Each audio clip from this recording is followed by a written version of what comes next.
बिस्मिल्लाहिर्रहमानिर्रहीम। अस्सलाम वालेकुम dear students, chemistry class 9 chapter number 5। बेटा बॉयल्स लॉ के बाद आज हम लोगों ने चार्ल्स लॉ को स्टडी करना है। हमें मालूम था कि बॉयल ने जो रिलेशनशिप स्टडी की थी वॉल्यूम और प्रेशर के माबैन, इसने जो रिलेशनशिप स्टडी की वो वॉल्यूम और टेम्परेचर के दरमियान में रिलेशनशिप को स्टडी किया और जो प्रेशर था उसको कांस्टेंट रखा। तो इसने 1787 के अंदर लॉ प्रेजेंट किया।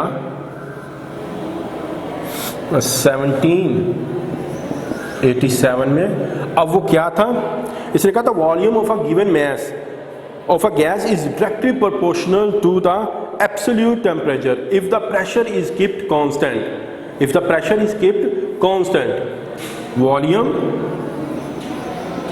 of a given mass of a gas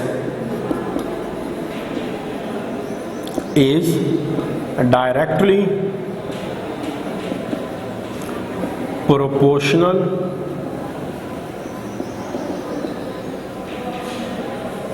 to temperature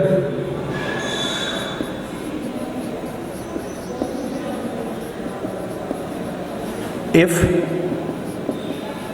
pressure is kept constant।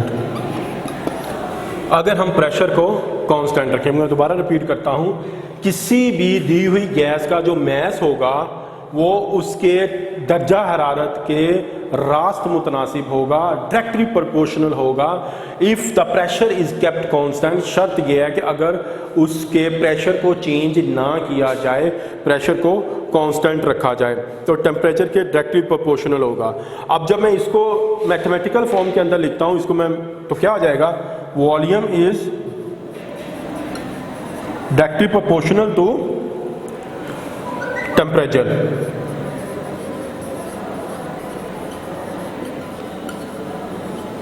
तो ये क्या बन जाएगा, V directly proportional to T के। अब आप लोगों को मालूम है कि हम यहां से प्रोपोर्शनलिटी हटा देते हैं, हम प्रोपोर्शनलिटी को कांस्टेंट लगा के हटा देते हैं। तो जब हम प्रोपोर्शनलिटी को हटाएंगे तो हमारे पास आ जाएगा V इज इक्वल टू के टी के, ठीक है। अब इसी तरह जब हम कांस्टेंट को बाहर निकाल लेंगे, यानी कांस्टेंट को यहाँ से अलग कर लेंगे, तो हमारे पास इक्वेशन की फॉर्म आ जाएगी K is equal to V over T के।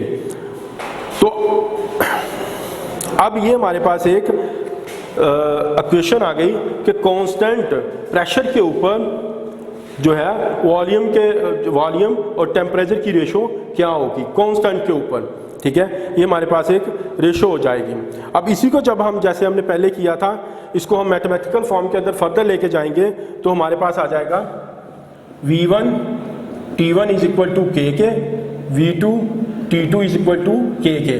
अब ये इनिशियल वॉल्यूम है, ये इनिशियल टेम्परेचर है, ये फाइनल वॉल्यूम है और ये फाइनल टेम्परेचर है। अब चूंकि दोनों के कांस्टेंट एक जैसे हैं, दोनों इक्वेशंस को जब हम इकट्ठा करेंगे तो ये V1 T1 is equal to V2 T2 हो जाएगा।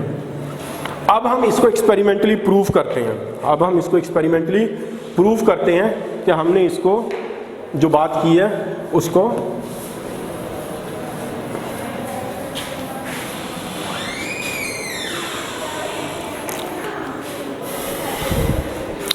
अब एक सिलेंडर लिया गया जिसके साथ मूवेबल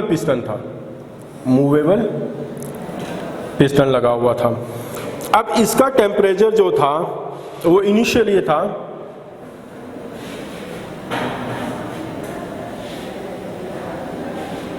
इसका यानी T1 टेम्परेचर जो था वो था 25 डिग्री।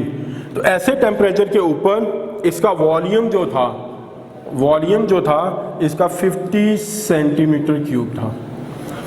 अब हमने क्या किया, हमने इसके नीचे इसको हीट करना शुरू कर दिया।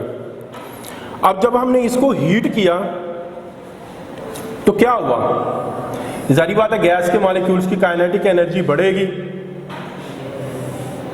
तो जब हमने इसको हीट किया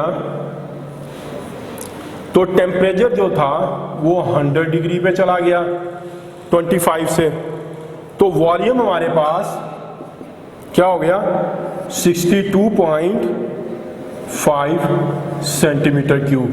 ये वही था जो हमने के के साथ इक्वेशन निकाली थी कि वॉल्यूम के बढ़ने से टेम्परेचर भी हमारे पास बढ़ जाएगा, यानी टेम्परेचर के बढ़ने से वॉल्यूम भी हमारे पास बढ़ जाएगा। ये कांस्टेंट के साथ जैसे हमने बॉयल्स लॉ के अंदर निकाला था प्रोडक्ट कांस्टेंट के ऊपर, इसी तरह कांस्टेंट प्रेशर के ऊपर टेम्परेचर के बढ़ने से वॉल्यूम भी बढ़ जाएगा। तो ये इस तरह इसने इस लॉ को प्रूव किया।